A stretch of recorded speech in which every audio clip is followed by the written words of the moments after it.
Kalapedia. Kindle your Kala. Hello everybody, welcome to Kalapedia.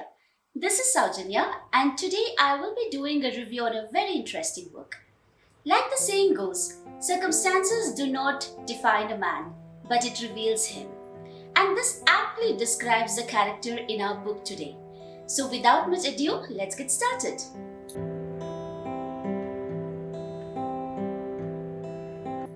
The book which we will be reviewing today is Ravan, Enemy of Aryavarta. So this book is written by Amish Tripathi and it is a book 3 of Ramchandra series. Book 1 being Ram, the Scion of Ikshvaku.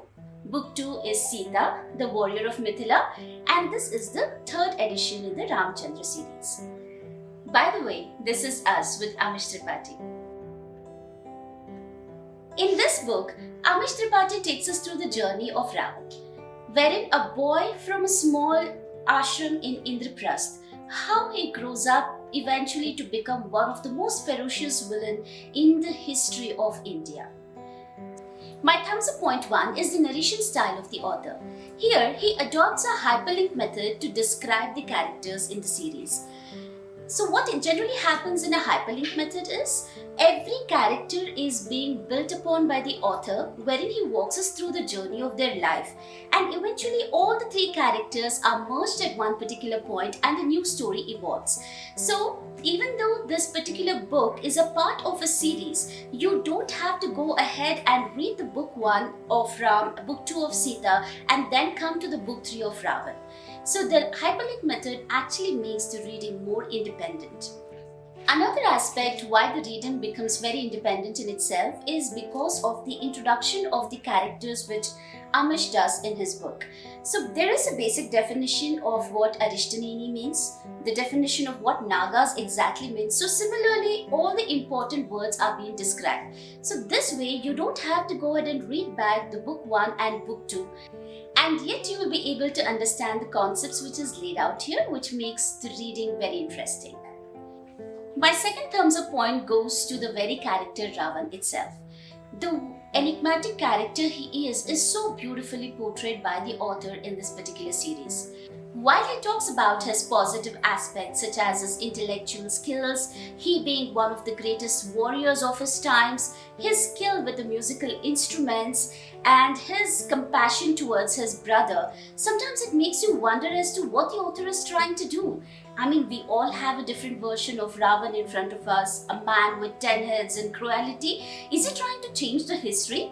But not really. While he introduces the other narration towards it, you will actually understand that Ravan as a character is himself innately evil. So there is no possibility that it can be changed. The way the author balances both his positive and the negative aspects comes out very beautifully in this book. My thumbs up point 3, what you need to look out for is the vivid description of the various places which the author has brought about. The descriptive style of narration sometimes makes you feel as if the entire thing is occurring in front of your eyes. Be it the description of the Vaidyanath temple, be it the description of the Kuber's palace, even the Chilka Lake port, the harbor port as to how the ships are docked. So the description is very vivid and you may sometimes feel that the entire stage is being put up right in front of you. My thumbs up point 4 is the description of the relation between Kumbhakaran and Ravan. Kumbhakaran, though he's been downplayed in most of the avenues where we have heard him, but in this book, Amish upholds the character Kumbhakaran very beautifully. If there is any amount of dharma left in Ravan, then the trigger has to be Kumbhakaran. Kumbhakaran himself comes out as a very strong character. He stands up for what is right. At the same time, he supports his brother in all his ventures. But he also has the capacity to go ahead and stop him when he is doing something wrong. Yet, at the end of it, the relationship between both the brothers have been very peaceful and very comforting. So this beautiful chemistry between Ravan and Kumbhakaran is described pretty well in the book. My thumbs up point 5. Mythology generally contradicts reality. But in this book, author brings up certain points which actually makes you think, does this really exist or not? Because at some point, the difference between the mythology and reality totally blurs out.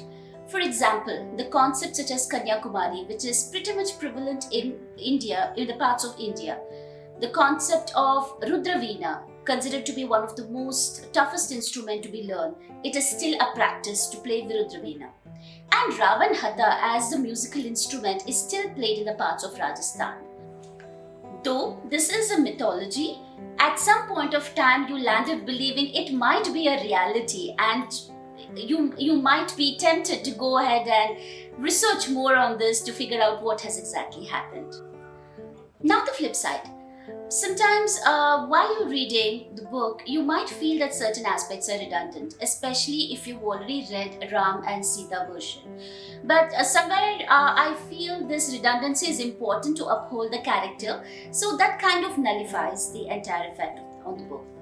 So if you ask me, I would rate this book 4.5, and 0.5 is just because of the redundancy aspect which is there in the book. So if you like the book and have already got the book and read, please let me know what you think about the book. And if you haven't bought, go grab it, and it will certainly make a very interesting read.